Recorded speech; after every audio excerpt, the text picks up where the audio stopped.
Hello, listeners. As an enhancement to your listening experience, I am now going to present these archive episodes unedited in their entirety, which includes all of my afterthoughts. So, continue listening after the outro music if you want to hear what I thought of the episode. And if you're enjoying the podcast, please support it by going to the homepage, spacerockethistory.com, and clicking on the orange donate button or the Patreon link. And now I can also accept Zelle and Venmo. Just use my email address, spacerockethistory@gmail.com. Thanks. We choose to go to the moon in this decade and do the other things, not because they are easy, but because they are hard. Godspeed, John Glenn. Roger, 0G, and I feel fine. Getting my feet out. Okay, I'm out.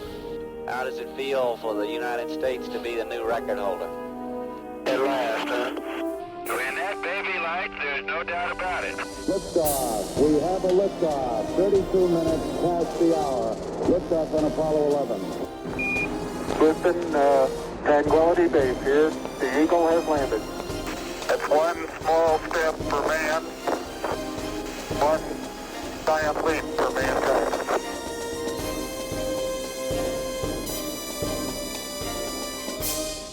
Hello and welcome. This is Michael Annis, and you're listening to episode 259 of the Space Rocket History Podcast.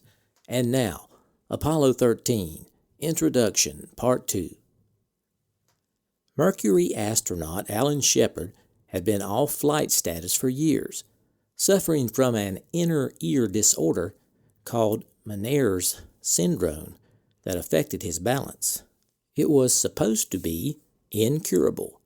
Then someone told him about a doctor in Los Angeles, and Al took a chance. A small tube was inserted into his ear, draining off the fluid that caused the trouble. He walked into the flight surgeon's office at the Manned Spacecraft Center, asked for a flight physical, passed it with flying colors, and then told Deke Slayton that he wanted to go to the moon. No one could deny that America's first man in space deserved his chance. Deke Slayton gave him Apollo 13. But it was coming up too soon for Shepard to get ready. And in Washington, George Miller was irate that Deke seemed to be playing favorites with an old friend. When Miller ordered Gilruth to get involved, Deke calmed the situation by swapping the Apollo 13 and 14 crews. That decision changed a lot of lives and made for some new space legends. The new crew for Apollo 13 was Jim Lovell, Ken Mattingly, and Fred Hayes. Veteran astronaut Jim Lovell commanded the mission. His experience on Gemini 7 and 12, as well as being one of the first humans to orbit the moon on Apollo 8, made him a logical candidate to lead a rookie crew, and Lovell would be the first man to go to the moon twice, and this time land in the scientifically and geologically interesting Frau Morrow region of the moon. The lunar module pilot was Fredo Hayes, a member of the 5th class of astronauts who had graduated from test pilot school in 1954. Fred knew the lunar module, especially the software, like the back of his hand. Ken Mattingly, the command module pilot, was a favorite at mission control for his in-depth knowledge of every aspect of the business. Mattingly was perhaps the most private man in the astronaut office. Even the other astronauts would not claim to know Ken well. But just before the mission began, things started to go wrong. The weekend before launch, Charlie Duke, the backup lunar module pilot, came down with a case of German measles. He caught it from the child of a friend. The NASA doctors said Duke was contagious and his illness had been incubating for 2 weeks, during which time he had been to meetings and meals with Lovell, Mattingly, and Hayes. Any one of them might also come down with measles in the next 2 weeks. With less than a week until launch and the culmination of 9 months of preparation, Lovell's crew were at the mercy of the doctors, who made daily blood tests and waited for the disease to show itself. The first blood test showed that the rest of the backup crew, as well as Lovell and Hayes, had been exposed to the disease before and thus carried protective antibodies, but not Mattingly. By Wednesday, the doctors decided that Lovell and Hayes were probably good to go with the mission, but the doctors were still not sure about Mattingly. They said his blood test showed that he might already be fighting off the disease, and the incubation cycle for German measles was just right for Mattingly to develop the disease during Apollo 13. Furthermore, he could develop a high fever and perhaps have permanent after effects. In cases like this, NASA's rules were simple. A potentially ill crew member could never be trusted at the helm of a spacecraft. So, by the book, Mattingly would have to be bumped from the flight. Like most pilots, Mattingly had an aversion to doctors. Back then, pilots had a saying, "There are only 2 ways you can walk out of a doctor's office, fine or grounded." More than one astronaut had sneaked off to a private physician who was sworn to secrecy rather than risk seeing a NASA doctor. And as the week wore on, Mattingly began to feel as though the doctors were not on his side. They were waking him at 6 a.m. to draw blood, and at 5 p.m. they drew more blood. Then they sent him to bed saying, "Now, don't worry." And then the next morning they would wake him up and say, "It doesn't look like you had a very good night's sleep." The whole process was enough to make anybody doubt his own sanity. Aside from these hassles, Mattingly felt absolutely fine. To him, it was inconceivable that he would be left behind.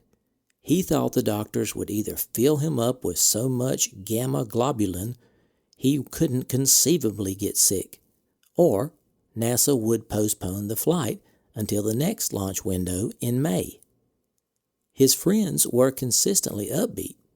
If they believed his fate was sealed, they couldn't bring themselves to say so. But by Thursday, Dr. Chuck Berry was recommending that Mattingly be pulled off the flight and that his backup, Jack Swigert, be sent in his place. Also on Thursday, Swigert was being put through his paces in the command module simulator, and Deke Slayton was keeping a close eye on his work. Deke really had 3 choices: delay the flight by 28 days, replace the whole crew, or just replace Mattingly. Deke didn't want to pull the whole crew so late in the training cycle, nor did he want to delay the flight with all the cost and preparations that had been made to launch on April 13th. So the easiest thing to do was replace Mattingly with Swigert. But before he made the decision, he wanted to talk it over with a few people. One of the people he spoke with was Apollo 15 astronaut Dave Scott. Scott thought it was too close to launch to switch command module pilots. He knew Mattingly had a great reputation, but he didn't know Swigert at all. But Scott did know the backup crew had little access to simulators over the previous few weeks. In the immediate lead-up to a launch, the prime crew got priority with everything. Also, teamwork was important. Scott believed Lovell and Hayes would have trust issues with Swigert, especially when Swigert would have to dock the command module to the lunar module all by himself when Lovell and Hayes returned from the moon. Scott also didn't think Jack Swigert was ready, not from a personal performance point of view, but from a training point of view. However, mission control personnel disagreed with Scott. During the pre-mission meetings and in training, they had spent a lot of time with the backup crews. So Jack Swigert was no stranger to the mission controllers. In their judgment, after 2 days of refresher training, he would be ready to go. When Deke told Jim Lovell what he wanted to do, Lovell went ballistic. Keep in mind, Lovell had been training with this crew for the better part of a year. "Now," Jim said, "you want to change the crew now, so close to liftoff, because of some possible bug? How long is the incubation period for this thing?" Jim said. "About 10 days to 2 weeks," Dr. Berry answered. "So, he'd be healthy at liftoff," Lovell said. "Yes." "And healthy when we get to the moon, yes?" "Then what's the problem?" Lovell said. "If he starts running a fever when Fred and I are down on the surface, he can take that whole time to get over it. If he's not better by then, he can just sweat it out on the flight home. I can't think of a better place to have the measles than in a nice cozy spaceship." The flight surgeon stared incredulously at Lovell, waited for him to finish his pitch, then thumbed Mattingly out of the lineup. Lovell was strongly opposed to the switch. The launch was only a few days away, but he didn't want to delay the flight or get his whole crew switched to a later flight that might not even occur. Ultimately, it was Jim Lovell's call. He could fly with Swigert or not fly at all on Apollo 13. The final decision was made. Lovell chose to fly with Swigert, and for Mattingly, the handwriting was on the wall. Swigert was now getting all the simulator time. Mattingly had little to do, and he could only go running for so many miles on the Space Center's roadbeds. Slayton suggested he go flying, so Mattingly drove to Patrick Air Force Base and did just that for a couple hours in a T-33. Afterward, he considered breaking the pre-mission medical quarantine to cheer himself up with some Dunkin' Donuts. Those and the barbecue sandwiches at Fat Boy's were his main weakness at the Cape. But he decided against it. He was wearing his blue NASA flight suit, so surely he would be recognized. Heading back to the Space Center, Ken turned on the car radio in time to hear a newscast. NASA had announced that it had replaced one of the 3 astronauts of Apollo 13, Thomas K. Mattingly. Suddenly, it was real. Mattingly was furious to find out this way, but he wasn't about to blame anyone, especially not Deke. By the time he had reached the crew quarters, he had accepted the news. Jim and Fred were still over in the simulator, and everyone else reacted to Mattingly's presence with an awkward silence. Mattingly didn't have any more idea of what to say than they did. Slayton asked him what he wanted to do, and Mattingly answered that he needed to get away from the launch. "Fine," Slayton said. He could grab an airplane and fly home that evening. After dinner, Mattingly wished Lovell, Hayes, and Swigert good luck. When he arrived at Patrick Air Force Base, a T-33 was on the ramp, ready and waiting. Flying through the early spring night, Mattingly was surprised to find the normally concise air traffic controllers calling him on the radio and chatting up a storm. He realized they were trying to make sure that he was awake. When he landed at Ellington, the ground crew was already waiting to take care of his airplane. He had only to get in his car and go home. And he realized that Deke Slayton must have quietly arranged for all of this. It was just the kind of thing Deke would do and never acknowledge. So it happened. Ken Mattingly was most unhappy and vocal in his comments at the resulting press conference. He was just days from the greatest moment of his life and got sucker punched by fate, or so he believed. Though Lovell was fiercely loyal to his command module pilot, his new crew member was no slouch. At 38, Jack Swigert was previously best known mostly for being the only unmarried astronaut ever accepted into the NASA Corps. In the early 1960s, when image was so important, this was unthinkable. But as the nation's attitudes loosened up in the late 1960s, so did NASA's. The tall crew-cut Swigert had the reputation, good-naturedly tolerated by the agency, of a rambunctious bachelor with an active social life.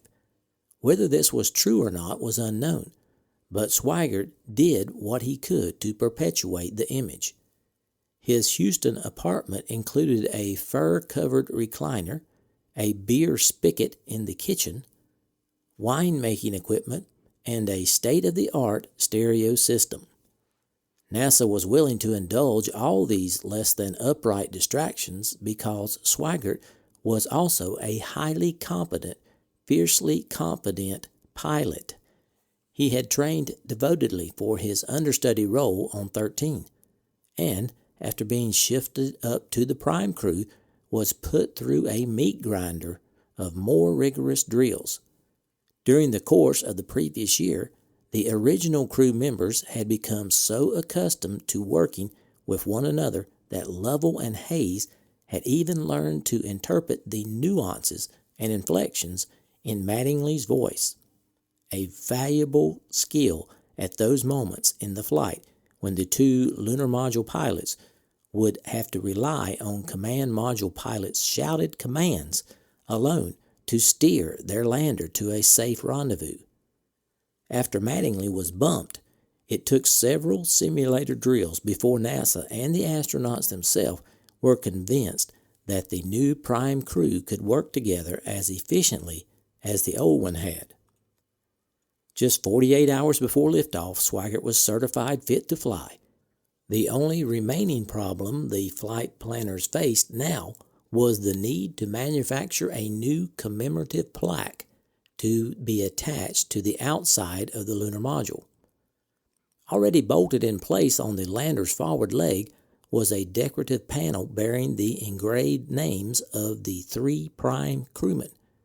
In its place, a new snap-on plaque would have to be milled, reflecting the last-minute change in personnel. The only problem Swigert himself now faced, as the newspapers delighted in reporting, was that with all the sudden hubbub, he had forgotten to file his federal income tax. The return was due, of course, on April 15th, which was 4 days after launch, or about the time this particular taxpayer would be in orbit around the moon. Swigert decided simply to put the problem out of his head, figuring he would work something out when he got home. For all its promise, the mission of Apollo 13 was never one that seized the imagination of the country. For pure drama, there were plenty of other things you could pay attention to in the spring of 1970 than the adventures of what by now was the 5th and 6th men who would walk on the moon. On April 9th, 2 days before the scheduled launch, the New York Times made no mention of the mission, devoting front-page coverage to the U.S. Senate's surprise rejection of President Nixon's latest Supreme Court nominee, Judge G. Harold Carswell. Elsewhere in the news that week was the announcement of an 11-month high in Southeast Asian casualty figures. There was the introduction of an ingeniously packaged women's hosiery product called Legs. There was a revelation by Paul McCartney that he was experiencing personal difficulties with the other 3 Beatles and had decided to leave the band. And, of course, there was the opening of baseball season. The first significant mention of Apollo 13 in the Times that week was on April 10th, the day before the flight, on page 78, the weather page. On the other hand, the media would have better access to the events of Apollo 13 than it ever had in the previous missions. The press had been lobbying since 1965 to be allowed in mission control during flights. Chris Kraft refused from the day they moved mission control to Houston, believing that reporters watching over the controller's shoulders would be a distraction they didn't need. According to Kraft, Public Affairs had its console in the control center and over the years did a consistently good job following mission progress for the news media. The one concession Kraft had made was to let reporters into the viewing room during practice sessions and simulations. Kraft believed it would be an extraordinary education for them, and they would be better equipped to write about the real thing. But only a few reporters accepted that offer. By Apollo 13, Kraft believed his flight controllers were solid and experienced. Most of them knew the major reporters by first name, had been through scores of press conferences, and were not the least intimidated by being watched. That viewing room in the rear of Mission Control had filled up with NASA executives, politicians, and astronauts' families anyway. On the floor of Mission Control, they had learned to ignore them. So NASA changed the policy. The new rule was to allow one print reporter and one television reporter to serve as a pool for the rest of the press and allow them into Mission Control for key events. In addition, NASA added a pool slot for emergencies in case they ever occurred. The world's press corps selected Jim Shifter from Time Life and NBC's Roy Neal as the only reporters they trusted to watch an emergency unfold and report it accurately. Schefter was one of the few reporters who had accepted the offer to sit through Mission Control's simulations, and he had actually read the mission rules. Schefter and Roy Neal would soon be tested. But strangely, what stirred the most media and public interest in this mission involved an almost morbid fascination with the numeral of this particular Apollo. All of the Mercury flights had used the number 7 in their names: Faith 7, Friendship 7, Sigma 7, etc., in honor of the 7 astronauts who made up the team. Manned Gemini capsules had started counting at Gemini 3, but stopped after 10 flights at Gemini 12. Manned Apollo missions had started at Apollo 7, and with 14 manned flights planned, NASA knew it would have to confront an Apollo 13 eventually. Bringing one of humanity's greatest scientific endeavors eyeball to eyeball with one of its most enduring superstitions had an irresistible appeal, and most people applauded the hubris, the arrogance of flying the mission anyway, and even embroidering a big, loud Roman numeral 13 on the patches of the suits the astronauts would be wearing throughout the flight. During the weeks before the launch, the public went on a sort of 13 scavenger hunt, looking for numerical omens portending disaster for the flight. The flight was scheduled to begin on April 11, 1970, or 4/11/70. If you add 4, 2 1s, a 7, and a 0, you get 13. Liftoff was planned for 1:13 Houston time, which, if that wasn't bad enough, is 13:13 military time. If the launch took place on schedule, the ship would pass into the moon's gravitational field on April 13th. Now, NASA found all this voodoo laughable in the extreme, and so did Jim Lovell. As far as the commander of the mission was concerned, his trip to Frau Morrow was a scientific expedition, no more, no less. There was no room for a lot of superstitious claptrap, and the motto he chose for the official mission patch reflected that belief.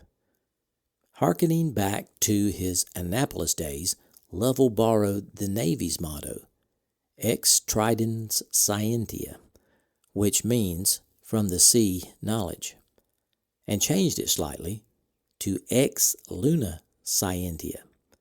To Lovell, the acquisition of knowledge seemed like a pretty good reason to make a lunar trip. The crew named their command module Odyssey and got the name of their lunar module from a popular song of their time.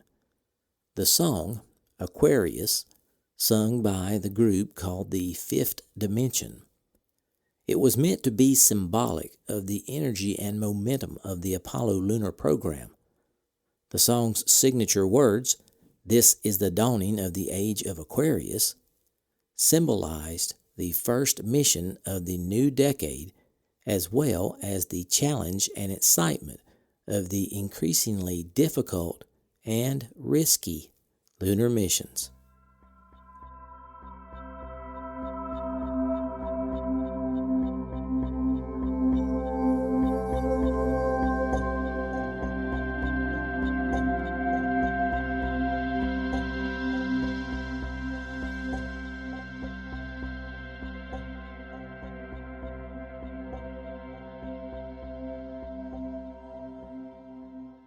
Salutations from the sweltering foothills of North Carolina. This is Michael Annis, your host, and I wanted to say thanks for listening to episode number 259 of the Space Rocket History Podcast entitled Apollo 13 Introduction Part 2. I hope you enjoyed this episode. It was a pleasure to bring it to you. I want to give a big shout out to all my longtime listeners. Thanks for staying subscribed and extend a warm welcome to my new listeners. I'm glad you're here. A couple of weeks ago, I added some more episodes to the archive podcast, so we now have the first 1 through 71 episodes available on iTunes, Google Play, and all your favorite podcatchers. Just look for the Space Rocket History Archive.